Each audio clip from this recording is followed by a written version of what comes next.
Welcome to this channel.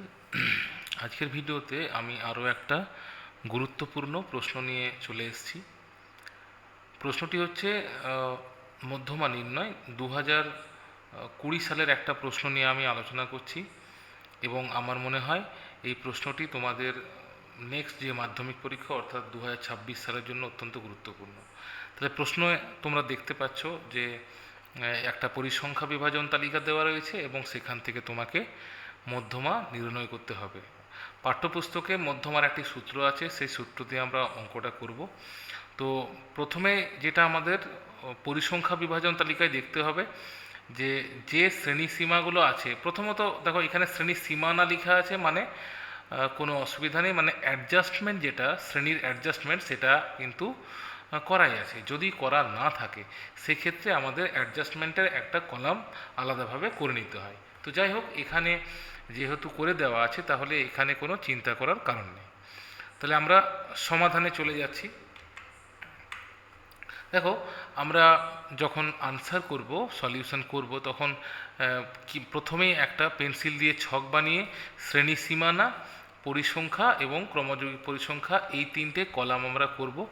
শ্রেণী সীমানা তোমাদের দেওয়াই আছে, 0 to 10, 10 to 20 এইভাবে সব দেওয়া আছে এবং তাদের অনুরূপ যে পরিসংখ্যাগুলো সেগুলো দেওয়া আছে, সেগুলো আমরা একদম কপি করে নেব প্রশ্নপত্র থেকে। এবং সাথে এক্সট্রা যে কলামটা রয়েছে সেটা হচ্ছে ক্রমযৌগিক পরিসংখ্যা বা সিএফ বলছে, ঠিক আছে? তো সিএফ কিউমুলেটিভ ফ্রিকোয়েন্সি। তাহলে এখানে দেখো 4-এর জন্য 4 হয়েছে, তারপরে 4-এর সাথে 7 যোগ হয়ে 11 হয়েছে, 11-র সাথে আবার 10 হয়ে 21 হয়েছে, 21-এর সাথে 15 যোগ হয়ে 36 হয়েছে, 36-এর সাথে 10 যোগ হয়ে 46 হয়েছে, 46-এর সাথে 8 যোগ হয়ে 54 হয়েছে, আর 54-এর সাথে 5 যোগ হয়ে 59 বা 59 হয়েছে। তাহলে এই গেল আমাদের ছক। আমরা যখন উত্তর করব প্রথমে অবশ্যই পেন্সিল দিয়ে ছকটা বানিয়ে এই তিনটে কলাম আমরা প্রথমে করে নেব। এরপরে দেখো, আমরা এই পরিসংখ্যা বিভাজন তালিকা যদি লক্ষ্য করি তাহলে আমরা দেখব যে এখানে n এর ভ্যালু হচ্ছে 59। তাহলে এখানে আমরা লিখব যে এখানে n = 59 এবং সঙ্গে সঙ্গে আমরা n/2 এটা বের করে নেব। n/2 = 59/2, n হচ্ছে 59, তাহলে 59/2 = 29.5। পরিষ্কার? তাই দেখো 29.5-এর থেকে ঠিক বেশি ক্রমযৌগিক পরিসংখ্যা হচ্ছে 36, অর্থাৎ আমরা এখানে 29.5 ক্রমযৌগিক পরিসংখ্যার যে কলাম রয়েছে সেখানে 29.5 কিন্তু কোথাও নেই। তাহলে 29.5-এর বেশি রয়েছে এখানে 36। তাহলে এই 36-এর যে ঘরটা হলো, 36-এর যে ঘরটা হলো বা রোটা হলো, সেটাই হচ্ছে মধ্যমা শ্রেণী, ঠিক আছে? তাহলে এই যে 36 এর কারেসপন্ডিং যে শ্রেণীটা রয়েছে সেটা হচ্ছে 30 to 40। তাহলে আমরা ওখানে লিখে দিলাম যে এবং অনুরূপ শ্রেণী হলো 30 to 40, অর্থাৎ মধ্যমা শ্রেণী হয়ে গেল 30 to 40। পরিষ্কার? তাহলে এটা অত্যন্ত গুরুত্বপূর্ণ।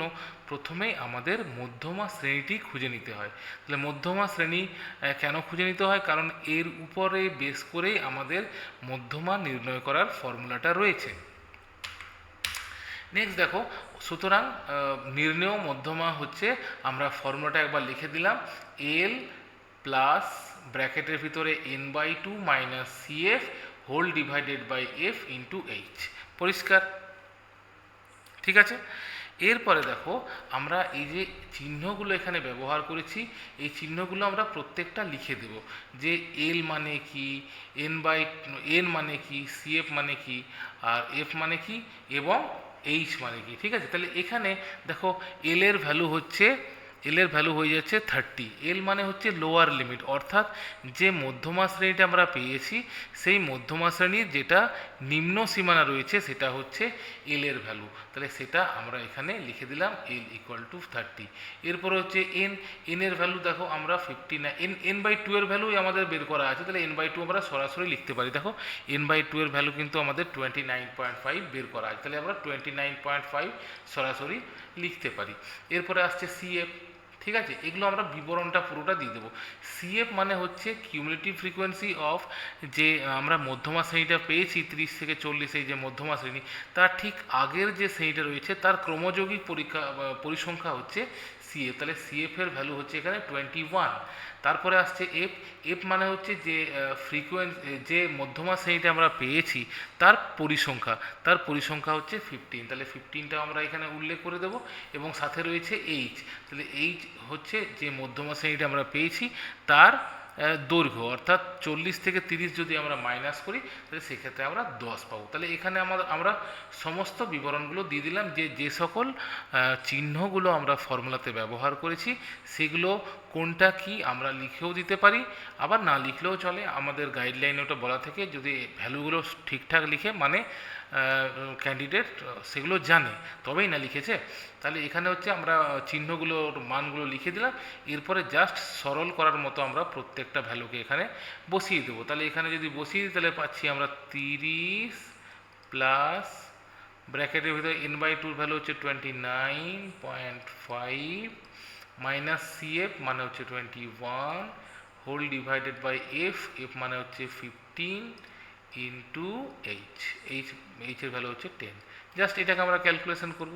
তো এটা ক্যালকুলেশন করলে দেখো কত হচ্ছে 30 প্লাস এখানে হচ্ছে দেখো 29.5 থেকে যদি আমরা 21 বাদ দিই তাহলে 8.5 হচ্ছে, তাহলে 8.5 বাই 15 ইন্টু 10, তাহলে এটা যদি ক্যালকুলেশন করি তাহলে আমরা দেবো পাবো 30 প্লাস 8.5 বাই 15কে তোমরা ক্যালকুলেশন যদি করো, মানে সাথে যদি 10 ইন্টু দিয়ে, মানে 85/15 হবে। 85/15 যদি হয় তাহলে 5.67 আসবে এটা, হ্যাঁ 5.67, সাথে আমরা প্রায় লিখে দেবো, সম্পূর্ণ বিভাজ্য হচ্ছে না। তো এটাকে যদি আমরা যোগ করি তাহলে পাচ্ছি 35.67। ঠিক আছে, তাহলে এই গেল মধ্যমার কিভাবে নির্ণয় করবে তার ফর্মুলাতে সমস্ত কিছু বিবরণ দিয়ে আমরা জাস্ট ভ্যালুটা বসিয়ে দেব এবং সরল করে দেব এবং উত্তরটা লিখে দেব। তাহলে এই ছিল আজকের ভিডিও। বাড়তি কথা বলে ভিডিও বড় করব না। যদি ভিডিওটি ভালো লাগে তোমাদের পরিচিতদের মধ্যে শেয়ার করবে যাতে তারাও উপকৃত হয়। এবং আবারও বলে রাখি যে এই প্রশ্নটি তোমাদের 2026 সালের জন্য একটা অত্যন্ত গুরুত্বপূর্ণ প্রশ্ন। বিশেষ করে মধ্যমা নির্ণয়ের যে অঙ্কগুলো পড়ে সেটা প্রায় কাছাকাছি পড়ে, তাই সেক্ষেত্রে হয়তো ডাটাগুলো আলাদা থাকতে পারবে, কিন্তু এই একই ফর্মুলাতে একই প্যাটার্নে আমরা অঙ্কটাকে সমাধান করব। সবাই ভালো থাকবে এবং খুব ভালোভাবে পড়াশোনা করবে। ধন্যবাদ।